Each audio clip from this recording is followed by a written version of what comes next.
know. Actually, I don't really know what that I haven't heard that phrase. is. Could could you like prime the pump on that? I think I just don't really understand that word.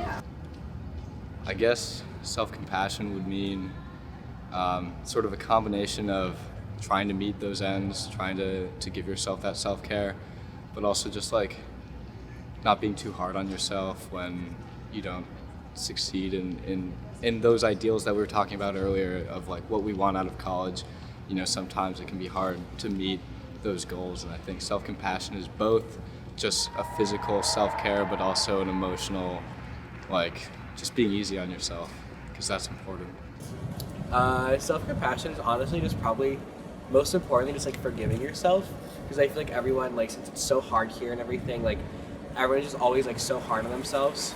But I feel like self-compassion is just like knowing, like, even if like you mess up or like you don't do that great on something, like you're still like okay, and like kind of like forgiving yourself for it. I guess that means just like knowing myself and being kind to myself and other people, and I guess like sharing myself with other people, also allowing other people to share themselves with me, and being kind to as many people as I need. Hi, I'm Dr. Karen Bluth, and I'm a professor at University of North Carolina, Chapel Hill, and I'm going to be talking about self-compassion. But in order to talk about self-compassion, I'd like to start with an exercise to really demonstrate what self-compassion actually is. So to do this, if you have a pen and paper handy, that would be helpful. I'd like you to think about a time when a good friend of yours was really struggling in some way.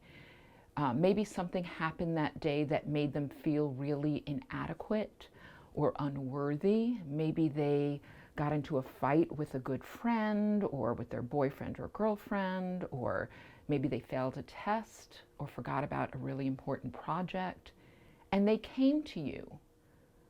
What did you say to them? And what tone of voice did you use? And if you can't think of a particular time, what would you say if this kind of thing happened? And what tone of voice would you use? And you can pause the video to write something down.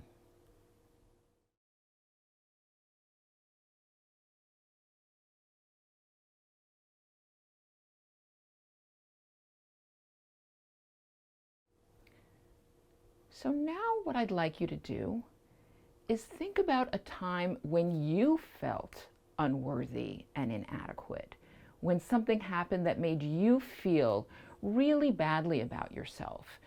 Maybe you got into a fight with somebody close to you, or you failed a test, or you forgot about a really important project that was due the next day.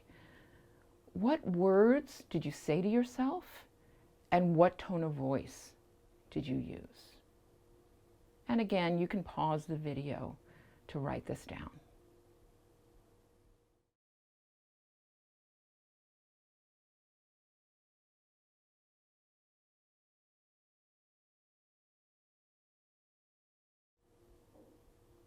And now, perhaps you can look at these two different reactions.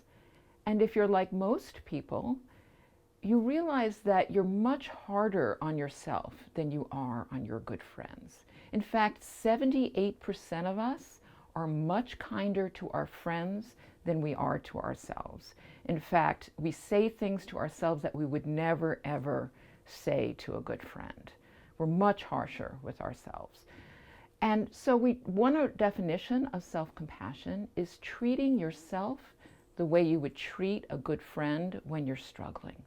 And that's what we call the informal definition of self-compassion.